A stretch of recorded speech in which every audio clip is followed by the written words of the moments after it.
Trade talks between Canada and the UK have been on pause since early 2024, mainly due to disagreements over agriculture, especially dairy.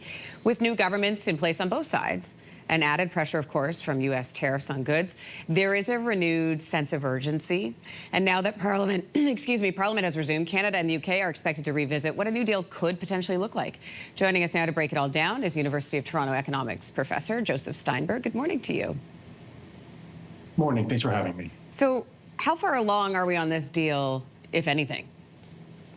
So let me start by putting the negotiations that are currently going on in some context. So the overarching main issue is that the UK would like to restore the access to the Canadian market that it enjoyed prior to Brexit as an EU member. Now, that access was governed by a free trade agreement called the Canada-EU Comprehensive Economic and Trade Agreement, or CETA. And after Brexit, there was an interim agreement negotiated to keep the terms of the CETA in place for the UK temporarily, but that agreement expired at the end of 2023. Now, negotiators had been working on a longer-term bilateral trade deal to replace CETA membership for the UK, but the United Kingdom negotiators actually walked away from those negotiations at the end of January 2024. And at this point, there's really little information that we have that indicates that any progress has been made since then, although, the UK has recently indicated a willingness to restart those negotiations once the Canadian Parliament returns. And what was the reason why they walked away? So the main sticking point is, as you mentioned, agriculture, particularly dairy, and even especially cheese.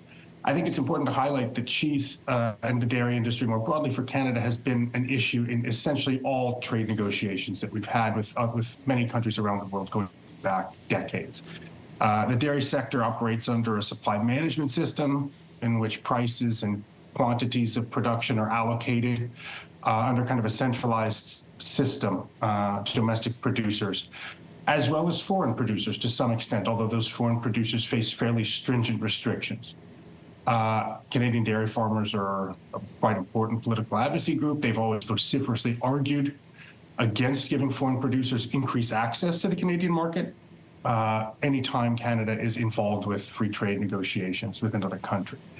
Now, as I mentioned before, prior to Brexit, under the CETA, the UK actually had a fairly sizable tariff-free import quota for cheese. But once Brexit happened and the UK was no longer part of the CETA, it lost that quota. And now it faces extremely high tariffs of 100% or more.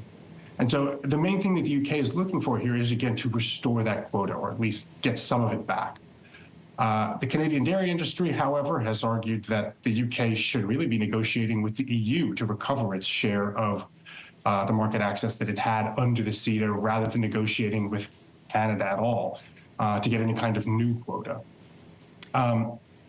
It's also, I guess, worth mentioning that in the aftermath of all of the negotiations with the United States during the first Trump administration that ultimately yielded the replacement for NAFTA called CUSMA, Prime Minister Trudeau promised Canadian dairy farmers that there would be no additional import quotas granted to foreign producers in any future trade negotiations. And so for that kind of political reason, it was difficult, I think, for Canadian negotiators to really make any kind of credible promises to the United Kingdom. And so that impasse is really what led to the negotiators to walk away at the end of 2024. That's where we're at. So let's talk numbers. I mean, trade between Canada and the UK is valued at more than $50 billion, $50 billion. So how much do we stand to gain economically with the new deal?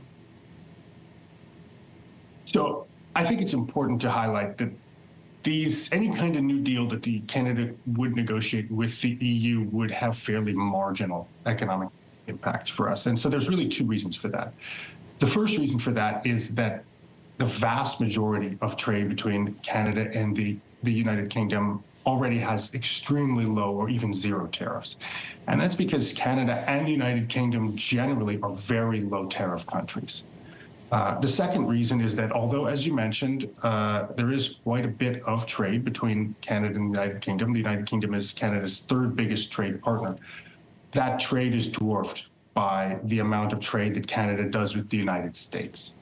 Trade with the United States is really the name of the game for Canada. Free trade agreements with other countries really have fairly marginal impact on our economy. So for those two reasons, any deal that we can get I don't really see it having much impact on our economy going forward. We'll be watching closely. Professor Joseph Steinberg, thanks for your time today. Yeah, you're welcome. If you like that video, make sure to subscribe to the Your Morning YouTube feed, where you can find all kinds of new content posted every weekday morning.